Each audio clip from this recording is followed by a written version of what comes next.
से लोग उन साधु संतों को नमन करते हैं जो तप साधना में लीन रहते हैं, ध्यान मग्न रहते हैं, चमत्कार करते हैं, आशीर्वाद देते हैं। लेकिन एक ऐसे आदर्श संत भी हुए जिनके आगे दुनिया नतमस्तक हुई और इन्होंने श्रम के माध्यम से साधना करने का संदेश जनता को दिया।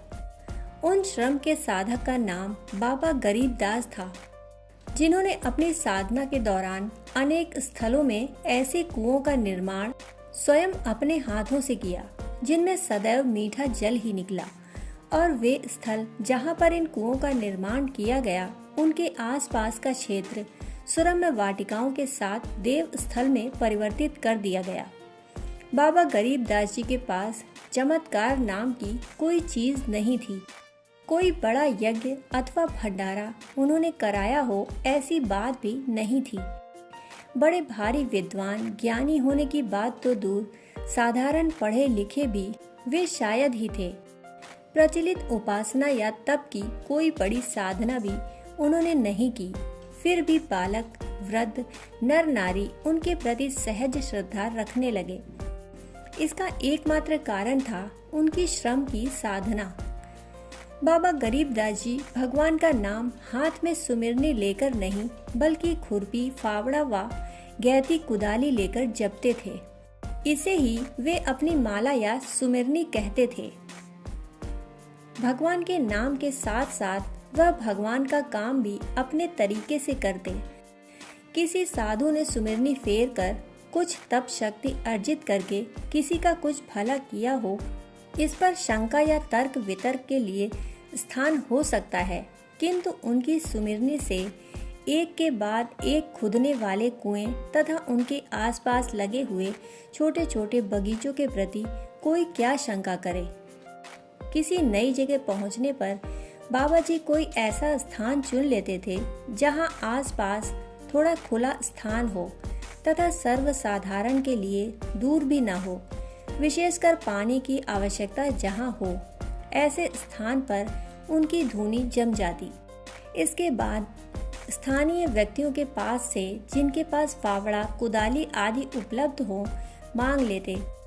शुरू में लोग उन पर शक करते थे कि एक अकेला व्यक्ति कुआं कैसे खोद लेगा। फिर कुआं बनने के बाद उसको बंधवाने आदि की भी व्यवस्था साधारण नहीं होती।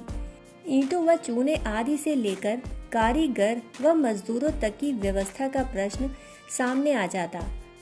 लेकिन साधन संपन्न व्यक्तियों को भी जो व्यवस्था समस्या रूप लगती है, वह श्रम के साधक बाबा जी के लिए मानो कोई चीज नहीं थी। यहाँ उनकी श्रम की माला खिसकनी शुरू हुई कि वहाँ धरती माता ने उन्हें रास्ता देना प्रारंभ किया। किसी से कोई शिकायत नहीं, कोई सहायता की अपील नहीं। उनकी यह साधना अनवरत चलती रहती। कोई सहज प्रेरणा से आ गया तो उसे साथ ले लिया और चला गया तो सीताराम बोलकर विदा कर दिया। इस प्रक्रिया में हाथ न निरुत्साह से धीमा पड़ा और न ही उतावली में तेज हुआ। और अपने इस सपूत के प्रति स्नेह के कारण धरती माता अपने अंदर का स्रोत अधिक देर तक रोक नहीं पाती। अंदर से मधुर जल की धार के रूप में स्रोत फूट पड़ते।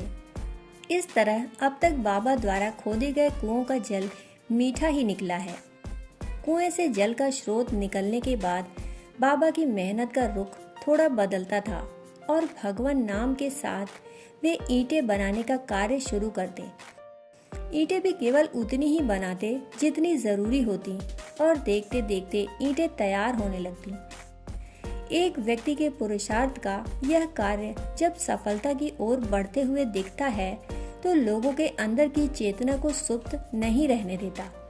बात ही बात में ईंटें पकाने, चिनाई के साधन आदि एकत्र होने लगते। फिर जन सहयोग से कार्य पूरा होने में देर नहीं लगती। हमारे समाज में साधनों की कमी नहीं है, उनका ठीक ठीक उपयोग करा सकने वाला व्यक्तित्व चाहिए। जैसे ही कुएं का कार्य पूरा होता, उसके आसपास छोटी सी रमणीक बगीची लगा दी जाती। अधिकांश स्थानों पर कोई देव स्थान या तो पहले से ही होता या बना दिया जाता। बैठने के लिए चबूतरा, कुएं पर स्थायी रूप से रस्सी, बाल्टी आदि की व्यवस्था भी कर दी जाती। इस तरह नई नई जगहों, गांवों पर मीठे पानी के कुओं की व्यवस्था बाबा गरीबदास जी ने अपने कर कमलों के द्वारा की। आज भी बाबा गरीबदास जी को वांडेर क्षेत्र में सर्वसाधारण बड़ी आदर की दृष्टि से देखते हैं। साधारण कर्मचारी से लेकर उच्च अधिकारी तक तथा श्रमिक से लेकर बड़े व्यापारी तक सभी उनका नाम आदर पूर्वक लेते हैं। श्रम की साधना करने वाले बाबा गरीबदास समाज के लिए एक अनुपम उदाहरण है, जो आज भी लोगों को अपनी साधना द्वारा श्रम करने की प्रेरणा देते हैं। उन्होंने जीवन में केवल श्रम नहीं किया, बल्कि उसके साथ साथ भगवान की भक्ति भी की। उनकी श्रम के साथ साथ की गई श्रद्धा भक्ति का ही परिणाम होता था कि उनके द्वारा खोदे गए हर कुएं से मीठे पानी के जल स्रोत निकले। हमारे देश में अनेक साधु संत हुए हैं, परंतु श्रम व भक्ति का ऐसा उदाहरण देने वाले एकमात्र संत बाबा गरीबदास हैं। आज हमारे समाज में श्रम के साथ भक्ति करने वाले लोग नहीं के बराबर हैं। लोग श्रम करते हैं, लेकिन उसमें भक्ति की मिठास नहीं घोलते। इस कारण उनका श्रम बेस्वाद व खारा हो जाता है, अर्थात सार्थक परिणाम नहीं देता। श्रम के साथ भक्ति करने से श्रम सार्थक होता है और वह कर्म योग बन जाता है, जिसको करने की प्रेरणा श्रीमद् भगवत गीता में भगवान श्री कृष्ण देते हैं। आज हमारे समाज में लोग अधिक श्रम करने से कतराते हैं। जितनी आसानी से कार्य पूरे हो जाएं और जितना श्रम से बचा जा सके वही रास्ते चुनते हैं।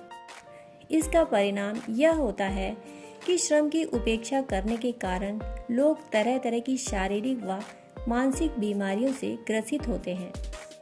आज समाज में आराम फरोश जीवन शैली अपनाने वाले अधिकांश लोगों की यही स्थिति है।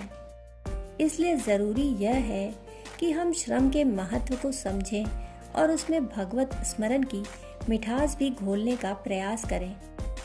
ऐसा करने से हम लोग भी अपने श्रम को सार्थक कर सकेंगे। अभी आप सुन रहे थे बाबा गरीबदास जी के जीवन के बारे में। फिर मिलते हैं ऐसी ही कहानियों के साथ। तब तक के लिए धन्यवाद।